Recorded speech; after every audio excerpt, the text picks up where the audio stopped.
भाई हंसते और मुस्कुराते रहे। तो मेरा नाम है मोहम्मद सलीम। मैं हूं नवाज जी बिल्कुल, मेरा नाम है शान अली। तो भाई आज हम जिस वीडियो पे रिएक्ट करने जा रहे हैं जी, आलोक भाई की वीडियो है जी। वीडियो का टाइटल है जी G20 मीटिंग को देखकर पाकिस्तानी जल गए। तो देखते हैं भाई पाकिस्तानी किस तरह जल गए। तो वीडियो देखते हैं, फिर से देंगे अपना रिएक्शन। तो वीडियो करते हैं स्टार्ट।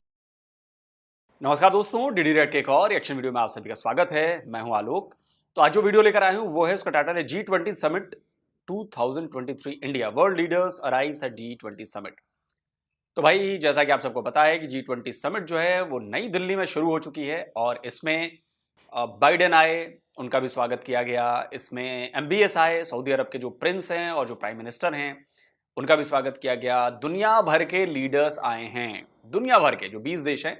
अब बेसिकली G21 हो गया है क्योंकि आधिकारिक रूप से अफ्रीकन यूनियन को G20 में शामिल कर लिया गया है। तो ये बहुत बड़ी बात है और मुझे लगता है कि इंडिया की तरफ से ये प्रस्ताव लाया गया था शायद, और ये चर्चाएं चली गई थी। इंडिया ने बड़ा बैक किया इसको और अफ्रीकी देशों की यूनियन को हमने शामिल करा लिया है G20 में। मतलब सबकी सहमति होगी, इंडिया ने भी उसमें पार्टिसिपेट किया। तो ये बहुत बड़ी बात है और मुझे लगता है कि अफ्रीकन यूनियन, अफ्रीकी देश जो हैं वो इसको याद रखेंगे कि भारत ने उन्हें कितना सपोर्ट किया G20 में शामिल कराने के लिए, उसका परमानेंट मेंबर बनाने के लिए।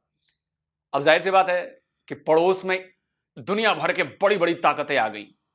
अब पड़ोस को कोई पूछ नहीं रहा। MBS भी नहीं आए, आने था उनका, लेकिन वो भी गोचा मार के बोले कि नहीं पाकिस्तान नहीं जाना यार, इंडिया ही चलता हूं। स्टेट विजिट भी है 11 तारीख को उनका, एक दिन का।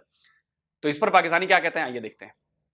लेकिन सर एक तरफ तो हमें जिस तरह के क्राइसिस का सामना करना पड़ रहा है, और अगर हम अपने हमसाया मुल्क इंडिया की बात करें तो जो चांद पे जा चुका है, अगला मिशन जो था उनका अदितिया L1 जो कि सूरज का था, वो भी कामयाब हो गया। बात करने जा रहा हूँ कि सर उनकी इकोनॉमी की बात करें, वो दुनिया की तीसरी बड़ी इकोनॉमी बन गई। हम हमेशा उन्हीं को देखते हुए अपने आप को देखते हैं जी, वो हम उनके साथ मुकाबला करते हैं। तीसरी इकोनॉमी बन गई? कब बन गई भाई साहब? दुनिया की तीसरी बड़ी इकोनॉमी कब बन गई भाई साहब? हमें भी बता दो यार, हमें भी खुश होने का मौका मिल जाए। हमारी ही बात हो रही है और हमें ही नहीं पता कि हम दुनिया की तीसरी सबसे बड़ी इकोनॉमी बन गए। फॉर द रिकॉर्ड, हम दुनिया की 5वीं सबसे बड़ी इकोनॉमी हैं और चौथी होने जा रहे हैं। अभी तीसरी इकोनॉमी बनने में टाइम है। मेरी बात सुने, उसके साथ आप मुकाबला क्या करेंगे? वो तो अब आपके बारे में सोचना भी नहीं चाहता। सर वो नहीं सोचना चाहता, हमें तो सोचना चाहिए ना, सर हम सीखना चाहिए। सर हम क्यों सोचें उसके बारे में? वो हमारे बारे में सोचना ही नहीं चाह रहा। वो अपना जो बजट है वो जो सा वो डिफेंस से हटा के एजुकेशन पे और दूसरे साइंस एंड टेक्नोलॉजी पे, IT सेक्टर पे लगा रहे हैं, और हम तो सिर्फ। कौन सा चूरन खाते हैं आप लोग भाई? कहां से चंडू खाने की खबरें मिल जाती हैं आपको कि हम डिफेंस से बजट हटाकर एजुकेशन पर लगा रहे हैं? अरे भैया, हमारा डिफेंस पे भी बजट जा रहा है, हमारा एजुकेशन पे भी बजट जा रहा है, हमारा इंफ्रा पे भी बजट जा रहा है। हम हर चीज पर बजट लगा रहे हैं। हम इधर का बजट निकाल के उधर नहीं लगा रहे आपकी तरह।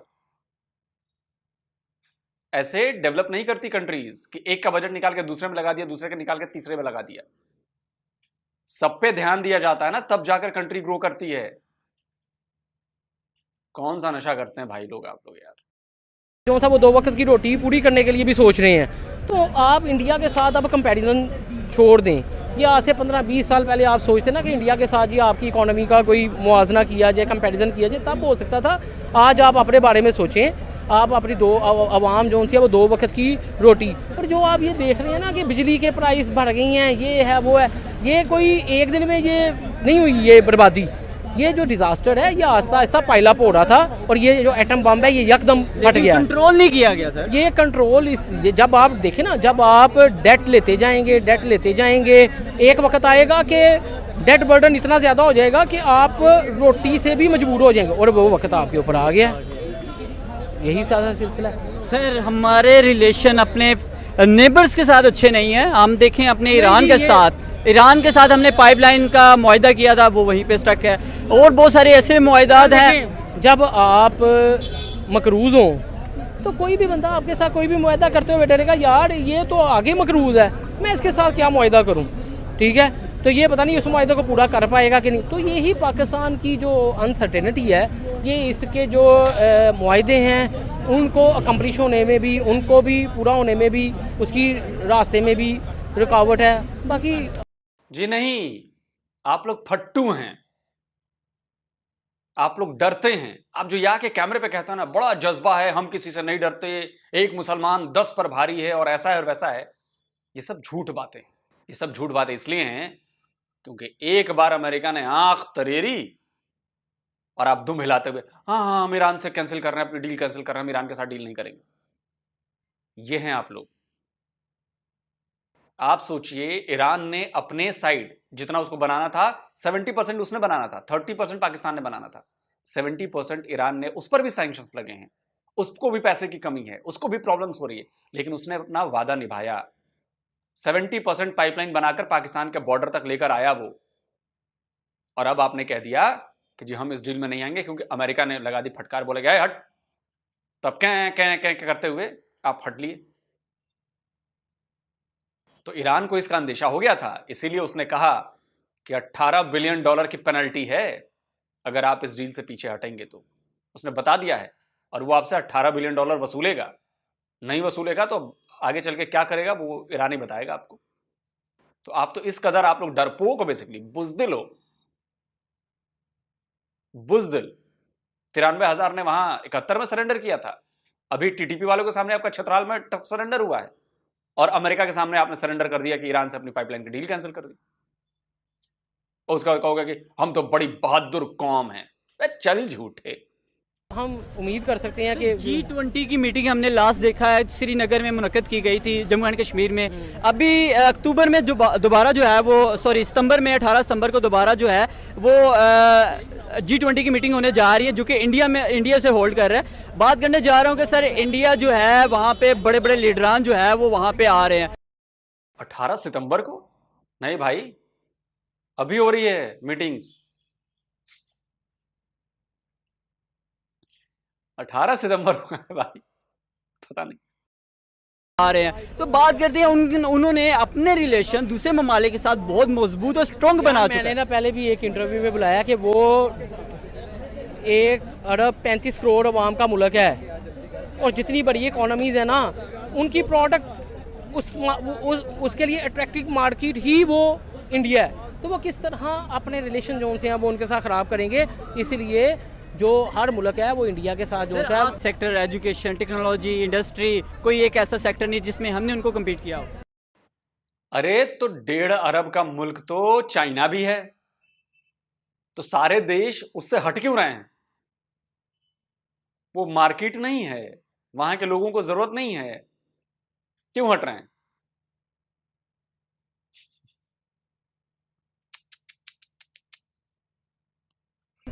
नो डाउट हमने उनको देखें जी, हमारी कर्जों से जान ही छुट्टी, हमने क्या उनको कम्पीट करना है। उनके 600 बिलियन के जो से रिजर्व्स हैं और हमारे रिजर्व जो से वो देखें, हमारे तो पास रिजर्व भी नहीं है। हमारे पास 8 बिलियन के रिजर्व्स हैं, जिसमें से 5 बिलियन जो से हैं वो हमें लोगों ने दिए हुए हैं तसल्ली के लिए।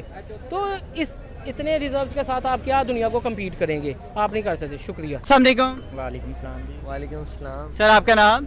सर मेहर तलहा। मिर्ज़ा समीद। क्या करते हैं आप? सर हम स्टूडेंट हैं एमफिल के।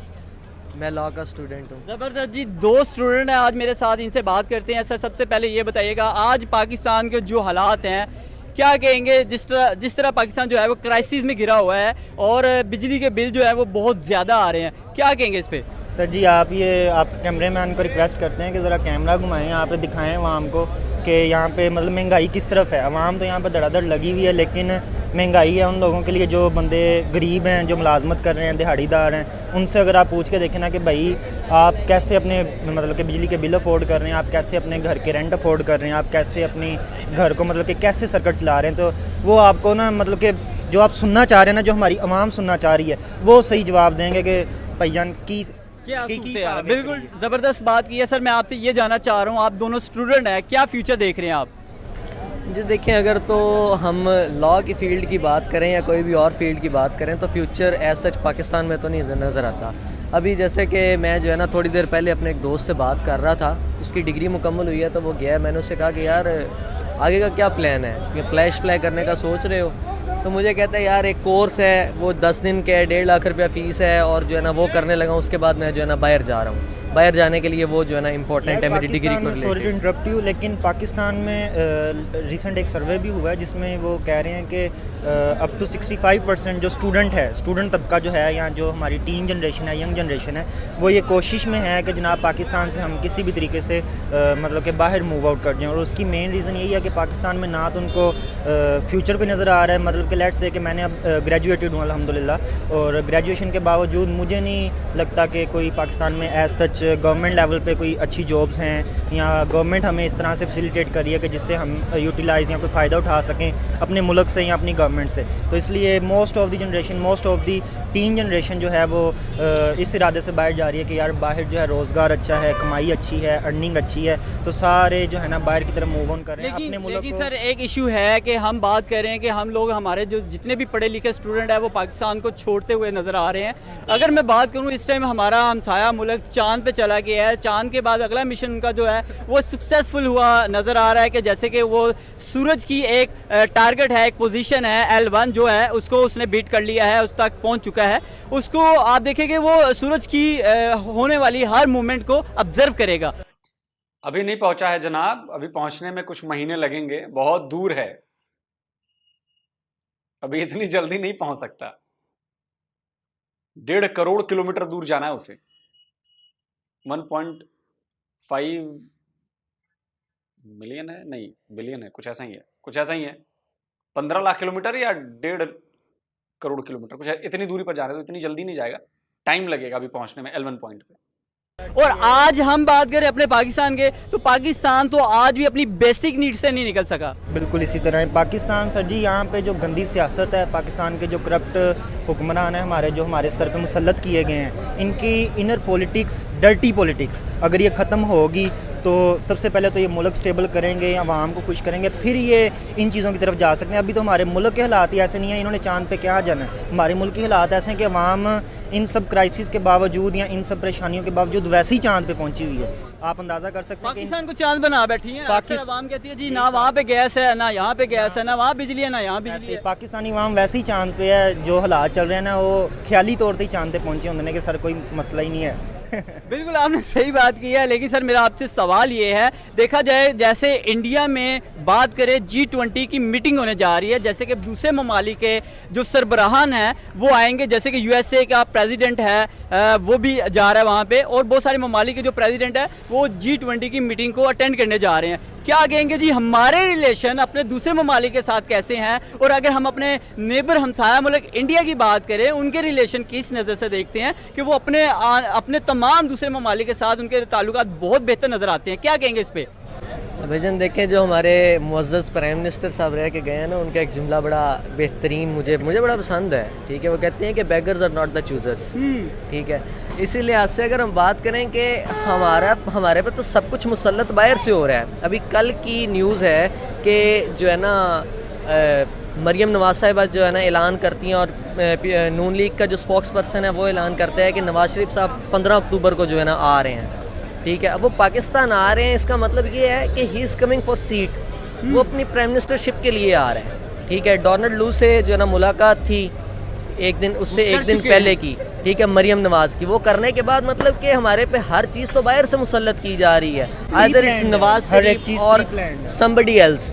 ठीक है, हर चीज़ प्री प्लान्ड है, और जो है ना अपने मकासद जो है ना पूरे करने के लिए पाकिस्तान को इस तरह से इस्तेमाल किया जा रहा है। मतलब कि ना वो फ़ायदा नहीं देखने, सिर्फ अपने इनके जो पर्सनल है ना मकासद या फ़ायदे, वो इसको। लेकिन मुल्क दिन ब दिन गिरता हुआ नज़र आ रहा है। जैसे बलूचिस्तान की बात करें, हम अपने बल्तिस्तान की बात करें, या फिर हम आज़ाद कश्मीर की बात करें, आज तक वहाँ पे जो आवाज़ें उठ रही हैं, आप खुद देखना चाहेंगे कि वो लोग आज़ादी मांग रहे हैं पाकिस्तान जैसे मुल्क से, पाकिस्तान से कह रहे हैं हमें आज़ाद किया जाए, क्योंकि उनके राइट्स उनको नहीं मिल रहे। बिल्कुल हकीकत चीज़ है जी, सर ये चीज़ हकीकत है। हमने ये चीज़ यूनिवर्सिटी में फेस की है। हमारे बहुत सारे बलोची भाई जो हैं हमारे इधर यूनिवर्सिटी में पढ़ते हैं, उस मतलब के आए हैं सूबे से, और वो ये चीज़ का हमें बताते हैं, और हमें ये चीज़ वाज़े तौर पे महसूस होती है कि उनके साथ वाक़ई तौर पे ही ज़्यादती या जुल्म हो रहा है उनके इलाकों में, और वो कि कई तरीक़ों से है, मतलब कि उनकी फैमिलीज़ पे जुल्म किया जा रहा है। ठीक है, और अगर फाइनेंशियली देखा जाए तो वहाँ पे वो तो पूरा मुल्क के मतलब के हालात ख़राब हैं।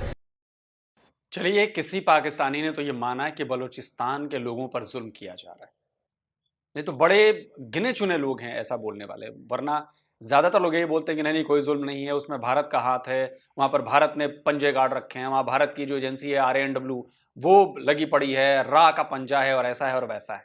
चलिए, किसी ने तो माना। Sir to be very honest, इस टाइम पाकिस्तान के हालात तो बहुत ज़्यादा अनसर्टन और बहुत बुरे हैं।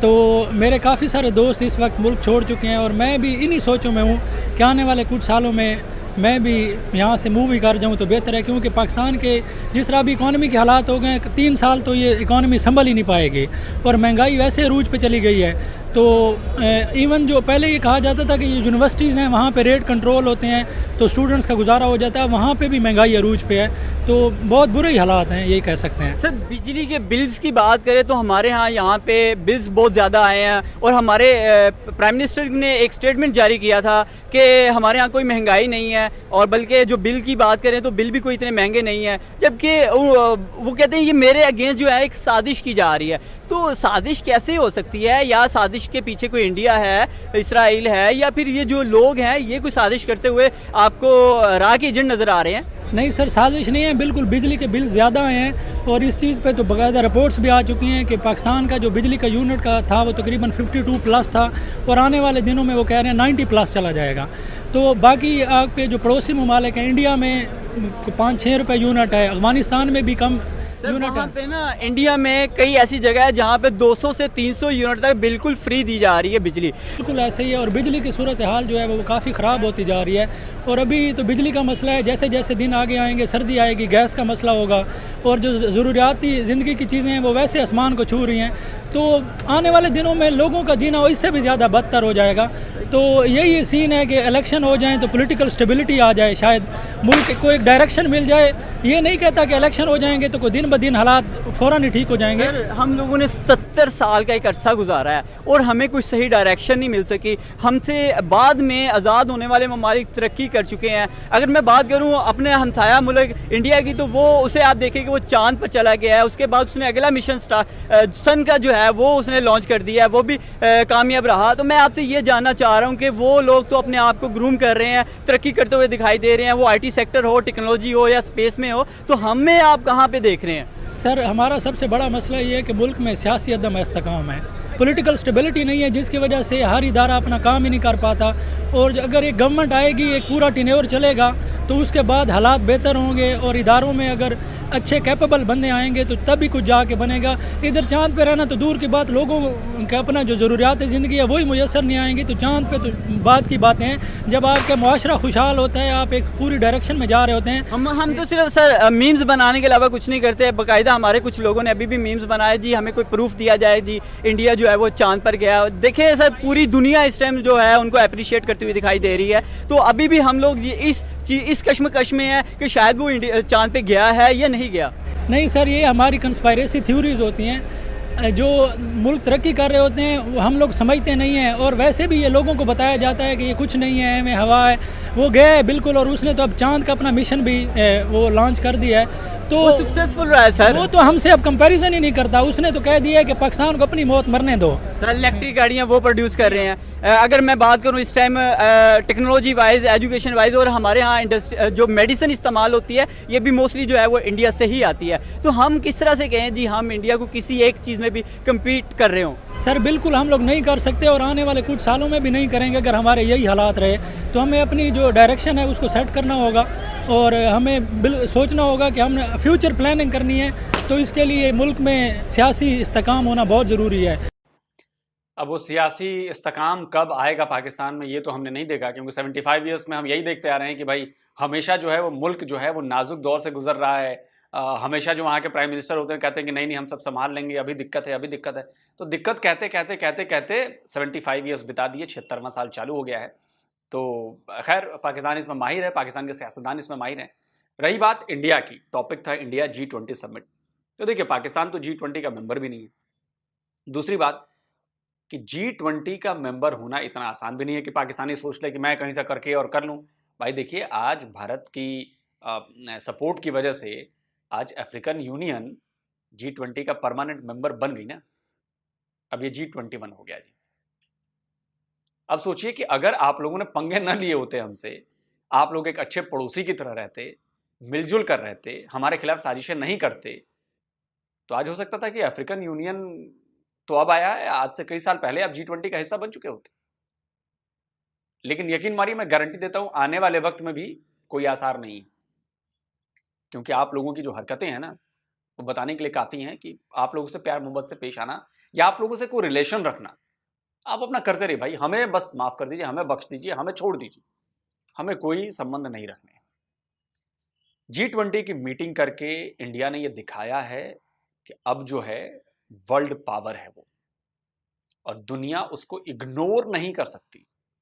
हर इंपॉर्टेंट मसले में इंडिया की सहमति जरूरी होगी। अब इंडिया को साथ लेकर चलना होगा।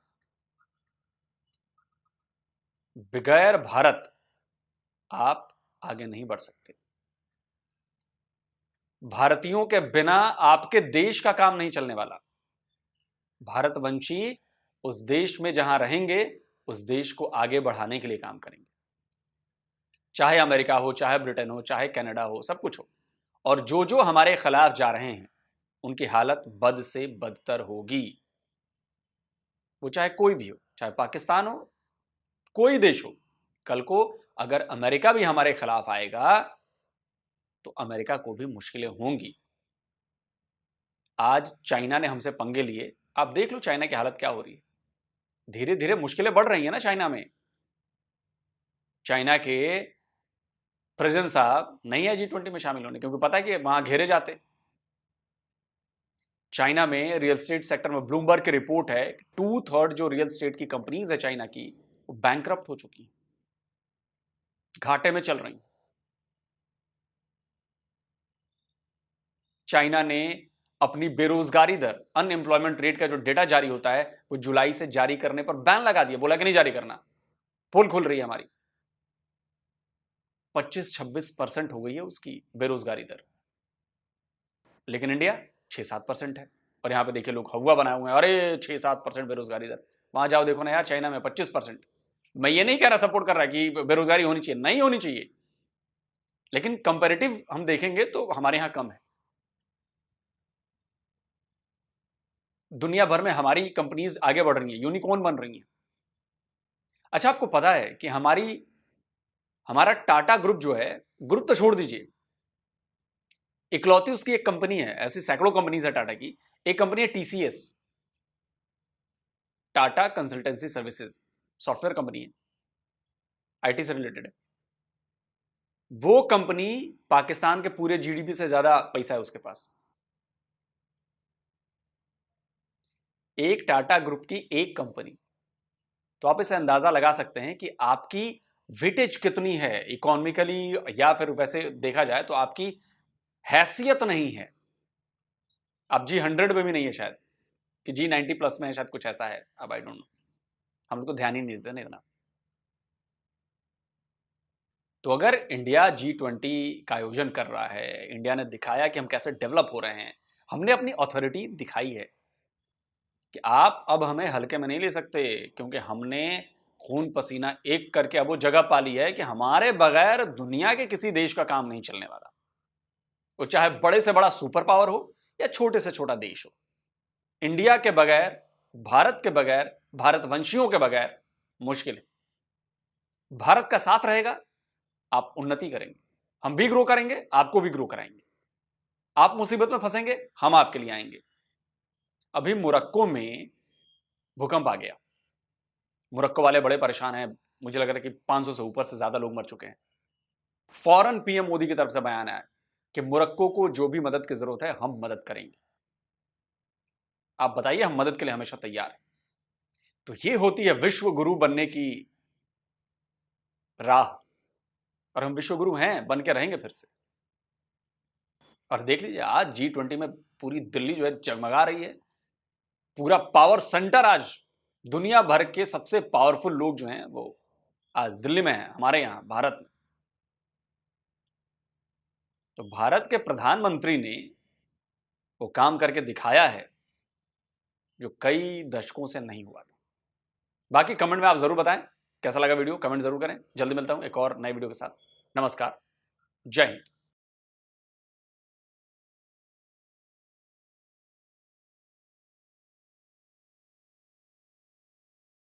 अच्छा भाई, तो वीडियो खत्म हो गई है। लोक भाई की वीडियो थी। जिस तरह आपको पता है कि जी भाई आज जो इंडिया में है जो G20 मीटिंग जो होने वाली थी 9 और 10 सितंबर को, वो चल रही है। तो पहले तो भाई हम उस यूट्यूबर की बात करते हैं जो इंटरव्यू ले रहे हैं। भाई आपको ये नहीं पता कि इंडिया की इकॉनमी अभी तीसरे नंबर पर नहीं आई, टॉप 5 में है लेकिन तीसरे नंबर पर नहीं है। इन करीब 5 सालों में मोदी साहब ने कहा कि हम वादा किया है कि हम टॉप क्रॉस करेंगे। दूसरा आपको यही नहीं पता कि G20 मीटिंग है वो 9 और 10 सितंबर को, आप 18 सितंबर पर लेके लेकिन मुझे आई थिंक पता नहीं चला कि इंटरव्यू ले रहे हैं भाई। क्या लेने गए हैं, मुझे तो ये समझ नहीं आई।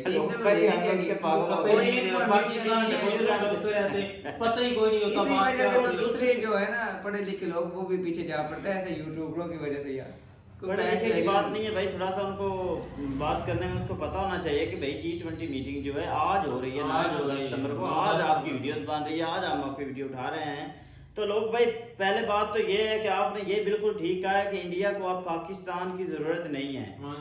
आपने ठीक कहा, हाथ बांध के कहा भाई आप इतने खुशहाल हैं, इन भूख से मरते मुल्क से आपको क्या फायदा मिल सकता है। दूसरी बात भाई हमारी आवाम के जो है ना थोड़ा सा होश गुम हुआ है भाई महंगाई की वजह से भी। बिल्कुल सलीम और भाई, दूसरी से गए यार क्या। दूसरी बात उस भाई ने ठीक कहा कि आप हमसे क्या पूछते हैं, इधर आप कैमरा घुमाए, इधर तो जो लोग खड़े हैं वो गाड़ियों वाले खड़े हुए हैं। आप जाए उन लोगों से पूछें जो दिहाड़ी करते हैं, जो तो ये बात उसकी बिल्कुल ठीक है। हमने देखा है शुएब भाई या जो भी हमारे यूट्यूबर थे नैला, वो उनसे जो गाड़ी से आदमी निकला हुआ उससे इंटरव्यू लेगी या बड़ा कारोबारी होगा, उसको भाई महंगाई का इतना फिक्र नहीं है क्योंकि उसके पास इतने कारोबार कुछ ना कुछ इन्वेस्ट कर रहा है। आप एक गरीब से जब इंटरव्यू लेते हैं तो वो रोने लग जाता है। अब एक मैं वीडियो देख रहा है पेट्रोल पंप पे एक आदमी तेल डलवा रहा था, तो उससे उस जब ने पूछा कि महंगाई का क्या हाल है, उसने कहा भाई मैंने किसी के पैसे देने हैं और आज मैं काम पे निकला था, शाम का मेरा वादा है उससे, तो मुझे 1 रुपया भी मैंने नहीं कमाया, तो वो रोने लग गया।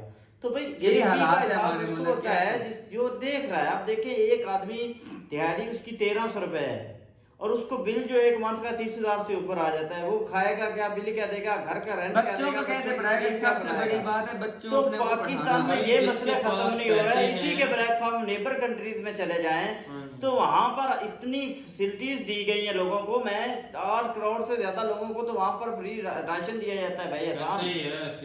वहां पर 30 रुपए की चीज 3 रुपए में दी जाती है। इतने उन्होंने यार यहाँ पे जो बड़े कुछ ना कुछ थी यहाँ पे अब कुछ नहीं रह गया। अब हम लोगों का ये ट्रेंड मान गया कि हमने एक दूसरे का गिरेबान पकड़ना है, उसका खाना है उसका खाना है, हम हमारे पास इसके बस यही है रहेगा और तो कुछ हल ही नहीं है। अब ये भी नहीं कह सकते कि हम मेहनत करके आगे बढ़ जाएंगे। हमने मेहनत करके तो अपना बिल ही उतारेंगे भाई, कौम या अपने मुल्क को क्या आगे हम बढ़ाएंगे। भाई सबसे बड़ी अब देखिए जिस तरह वो भाई बात कर रहा है कि उसने आज ही डिग्री हासिल की, तो मैंने उससे पूछा भाई आगे क्या प्लान है आपका, तो वो बोल रहा है कि भाई मैंने ये कोर्स करना, उसके बाद मैंने तो यूरोप की कंट्रीज में निकलना है, उधर सारे होना है। तो भाई देखें एक मुल्क में अगर कोई तालीम याफ्ता लोग नहीं होंगे, पढ़े लिखे जो हमारे लोग हैं वो चले जाएंगे इधर से, तो फिर ये मुल्क की तरक्की कैसे करेगा। इसके बरक्स इंडिया में देखें आप, वहाँ पे बड़े बड़े जो कंपनीज हैं उनके CEO इंडियंस हैं। और अब अमेरिका की आप बात करें तो भाई लोग भाई ने ठीक कहा इंडिया को किसी मुल्क से अब फर्क नहीं पड़ता, लेकिन उस मुल्क को इंडिया से जो कितनी महंगी पड़ेगी। भारत इंडिया में कारोबार बहुत अहम हो गया भाई। भारत अब ग्रो इस वजह से करने लग पड़ा है क्योंकि दूसरी कंट्री से ममालिक दूसरे ममालिक है वो इधर आके इन्वेस्टमेंट करना है। और हमारे पाकिस्तान के हालात है कि जो इधर पढ़े लिखे लोग हैं जिन्होंने कुछ मुल्क के लिए करना है वही यहाँ से कुछ कर रहे हैं, तो उधर मुल्क कितने सुधारना है, गधों भी सुधारना है। पढ़े लिखे लोग तो निकलते हैं पीछे। मोदी साहब ने पता है क्या किया था, जब मोदी साहब आए हुकूमत में तो उन्होंने जो अपने दूसरी ममालिक की कंट्रीज में जो उनके लोग रहते ना, फॉरेन कंट्रीज में जो उनके फॉरेन मेंबर थे, उन्होंने अपने उन लोगों को कहा कि आप आए इंडिया में इन्वेस्ट करें, मैं आपकी इन्वेस्टमेंट सेव करने की जिम्मेदारी लेता हूँ एज अ प्राइम मिनिस्टर। और ये इंडियन लोग हैं जिन्होंने इंडिया को सुधारा है भाई, सुधारा है मिलके, उन्होंने पैसा इंडिया में लगाया, इंडिया की ग्रोथ शुरू हो गई। अब दूसरे अमेरिका जैसी कंट्री जो उनकी बड़ी बड़ी कंपनीज है, उनको पता है भाई इंडिया में हमारी इन्वेस्टमेंट सेफ हो जानी है। अब पाकिस्तान खुद कर्जों में डूबा हुआ है। देखिए भाई मैं आपको एक छोटी सी मिसाल देता हूं, अगर मैंने भाई एहसान से या भाई नवाज से कुछ पैसे लेने हो पहले ही और ये मुझे फिर कहे यार मुझे 10 या कुछ पैसे और दे दो, तो मैंने कहीं इनकार करना, मैंने कहा भैया पहले मेरे कर्जे ही हैं फिर मैं आपको क्या दूं। इसी तरह पाकिस्तान भाई पहले इतना कर्जे में डूबा हुआ है कि दूसरे ममालिक की कंपनीज या जो इन्वेस्टर है वो इधर आने को तैयार नहीं है। दूसरा हमारा एक ये भी थोड़ा सा इशू है कि हमारी जो ऊपर बैठे हुए हैं सियासतदान पॉलिटिशियंस, वो अगर कोई आ भी जाता है तो उसको कहते हैं भाई हमें कितना हिस्सा मिलेगा जी पहले तो हम अपना हिस्सा मान लेते हैं भाई। अब देखें जो इंडिया में चिको वाली जो बनी है कंपनी, वो इंडिया पाकिस्तान में आए थे पहले, तो इन्होंने कहा हमें क्या हुआ, हमारा एक एहसन इकबाल उनसे पूछा तो उन्होंने कहा जी आप हमें कितना पार्टनरशिप देंगे, कितनी फीसद हमें देंगे। तो जब वो इंडिया में जाते हैं मोदी साहब कहते हैं भाई हम आपको जगह भी देंगे, आपको सब कुछ जो आपको चाहिए, लेकिन हमारे जो वर्कर्स हैं वो हमारे इंडियन होंगे। तो ये होता है प्राइम मिनिस्टर। आज G20 मीटिंग उधर हो रही है तो उसकी वजह सिर्फ मोदी साहब है भाई। आपको पता है 2022 की उन्होंने कश्मीर में कराई थी G20 मीटिंग, और इतना कश्मीर को फायदा हुआ कि 127 करोड़ टूरिज्म आए उधर। हाँ, एक फेस वैल्यू बन गई, एक डिमांड बढ़ गई। ठीक है, सलीम भाई का लोग सर कह रहे थे कि आप दुनिया इस नज़र से भारत को देखती कि आज भारत के बिना कोई भी मुल्क तरक्की करने को तैयार ही नहीं, भारत को साथ लेके चलेगा तो ग्रो करेगा। तो भारत आज नहीं देखती, वो लोगों को पता है कि हम इनके साथ कारोबार करेंगे तो फायदा होगा, यही बात नहीं होगा। देखिए अमेरिका को छोटा मुल्क समझिए, दुनिया का सुपर पावर मुल्क है, 6-7 मंथ लेकिन वो अपने फायदे के लिए इंडिया के साथ काम कर रहा है। चाइना जो है वो भी इंडिया के साथ अपने फायदे के लिए काम कर रहा है। लेकिन आप एक आदमी अपनी जगह बरकरार रखना चाहता है, चाइना चाहता है कि हम इकोनॉमी में अगर दूसरे नंबर पे हैं तो हमारी कोई जगह टॉप पे है। अमेरिका टॉप पे, तो वो कहता है कि हम टॉप पे रहेंगे, अगर हम इंडिया के साथ कारोबार नहीं करेंगे तो इंडिया तो पहले ग्रोथ कर रहा है, वो तो रुकने वाला है नहीं। आहिस्ता में लीड दे रहा है। G20 की मीटिंग आपको पता है आज जो बाइडेन जब आए तो जिस तरह उनका सभी का इस्तकबाल उन्होंने किया, लेकिन जो बाइडेन का जब इस्तकबाल हुआ तो एक अलग ही नजारा है कि अमेरिकन का जो है प्राइम मिनिस्टर वो इंडिया में आया। वो आपने खबर नहीं सुनी, वो खबर नहीं सुनी जो विवेक थे अभी जो डोनाल्ड ट्रंप के साथ दूसरे वाइस प्रेसिडेंट बनने वाले, अगर वो मतलब जीत जाते हैं इलेक्शन अमेरिका में जो होने वाले हैं, अगर वो विवेक जीत जाते तो उनको मतलब कि जो वाइस हैं प्रेसिडेंट वो बनेंगे ये भारतीय, अमेरिका में वाइस प्रेसिडेंट बनेंगे इंडियन काफी यंग भी अभी उनके पास तजुर्बा भी है। अगर आप मुझे एज अ प्राइम मिनिस्टर आप बनाते हैं तो मैं आपकी बिल्कुल आपकी हेल्प करूंगा, आप लोगों की खिदमत करूंगा। सबसे बड़ी बात उन्होंने पता क्या कही, उन्होंने कहा है कि मैं जो रशिया और यूक्रेन की वार है उसके बिल्कुल खिलाफ हूँ, मैं उसको सबसे पहले स्टॉक बंद कराऊंगा, उस पे एक्शन लेने को तैयार हूं। सबसे बड़ी बात उनकी ये मुझे अच्छी लगी है। कोई अच्छी बात है भाई, एक बार चल रही है लोगों का काफी नुकसान हो तो लोग मर रहे हैं यार, बिला वजह मर रहे हैं लोगों को। हमारी जो बात ये कि भाई देखें ये हकीकत है, हकीकत मान लीजिए, बाकी पाकिस्तानी जल पड़े हैं ये G20 मीटिंग देख। सही बात है, अवाम जब सुनती है कि इंडिया में तो क्या क्या हो रहा है, 20 मुल्क के प्राइम मिनिस्टर आए भाई, आपके पास क्या है, दो वक्त की रोटी, क्या औकात है हम जल पड़े, हमें तो बिजली के बिल की पड़ी हुई है भाई, जल तो रहे ना आप। नहीं हम नहीं जल रहे, हमें पता ही नहीं है कि G20 आ रही है कि नहीं आ रही है, आप लोगों को साफ पता है, जान के किसने बात है। हमें तो खाने पीने के हलाले पड़े हुए, हमें नेबर कंट्री में क्या हो रहा है कोई पता नहीं है। इस मुल्क में ये है कि एक आदमी का 200 यूनिट जला हुआ था तो उसको बिल आया 4500 रुपए, और एक आदमी का 198 यूनिट जला हुआ है, सिर्फ 2 यूनिट कम है तो उसको 2300 रुपये बिल आया है। अब ये देखिए सिर्फ 2 यूनिट 20,000, उसका दूसरा जो है 2,000 रुपये काम हो गया, यानी कि 1,000 एक यूनिट का, और जिसको 2,000 आया उस बेचारे को देखें कि उसको 4500 पड़ गया 2 यूनिट ज़्यादा होने से। तो इस मुल्क में यही है भाई, मैंने ये भी ऐसे भी बिल देखे, यकीन जाने भाई मैं आपको क्या बताऊँ, एक आदमी ने बिल्कुल बिजली जलाई नहीं है, उसके 9 यूनिट जले हुए थे, उसको 900 रुपये बिल था। कोई चीज़ नहीं भाई, इधर बेतुका निजाम चल रहा है। लेकिन हम ये दुआ करते हैं कि हमारी आर्मी जो जिसने अभी एक्शन ले लिया है और काफ़ी हमारे बदलाव देखने को आ रहा है। कल हमारा डॉलर 9 रुपये नीचे आया, आज 24 रुपये नीचे चला गया है, तो आस्ता 40 रुपये जो चीनी है वो कराची में कम हो गया, आज का जो रेट है तो आस्ता आस्ता नीचे आ रहा है। लेकिन ये हमें भी पता है भाई, जब तक हमारी आर्मी काम नहीं करेगी इस मुल्क का कुछ अच्छा नहीं होगा। मिलके भी काम करना चाहिए, आर्मी एक्शन ले काम करना चाहिए। हमारी आर्मी अकेली क्या करे, हमें भी तो कुछ भाई आपको यही तो मैं आपको समझा रहा हूँ। आर्मी ने एक्शन क्या, उन्होंने खुद इधर आ जाना है, उन्होंने पीछे जो हमारी कंपनीज जो चल रही है उनको सुधारना है भाई। आप देखें इतनी उन्होंने फैक्ट्रीज चीनी की पकड़ी हैं जहाँ पर गोदाम भरे पड़े हैं चीनी से। अब वो पकड़ेंगे तो वो जब उनको कहेंगे कि आप सेल करें, जब एक चीज आम मिलना शुरू हो जाती है तो उसका रेट कम हो जाता है, काम हो जाती चीज। तो भाई G20 मीटिंग इंडिया में हो रही है, पाकिस्तान में तो रोटी का लाले पड़ा, ये जल रहे हैं, बिल्कुल जल रहे हैं। मैं तो जल रहा हूँ उनकी ग्रोथ से, बिल्कुल जल रहा है पाकिस्तानी। हमें बहुत तकलीफ होती है भाई, हमारा नेबर कंट्रीज है, आग लगी हुई है। हाँ हमारा नेबर कंट्रीज है भाई, हमें भी उनसे कुछ सीखना ही चाहिए भाई। हम एक बार हाथ बढ़ाएं उनकी तरफ, वो नहीं पकड़ते, दूसरी बार बढ़ाए, तीसरी बार बढ़ाए, क्या उनको ही शर्म आ जाएगी कि हमें क्या नुकसान अगर हम इंडिया से हेल्प ले ले। तो कोई नुकसान है आपका भाई, आपका मुल्क नीचे चला गया अगर इंडिया से लेकिन वही बात आ जाती है भाई, ये सियासत जो है पॉलिटिक्स ये हो रही इंडिया और कश्मीर के नाम पे रही है पाकिस्तान में। तो भाई इसी के साथ आप अपनी वीडियो का इख्तिताम करते हैं। अगर आपको हमारी वीडियो पसंद आई तो चैनल को लाइक और सब्सक्राइब कर दीजिएगा। इसी के साथ हमें इजाज़त दीजिए, अल्लाह हाफिज़।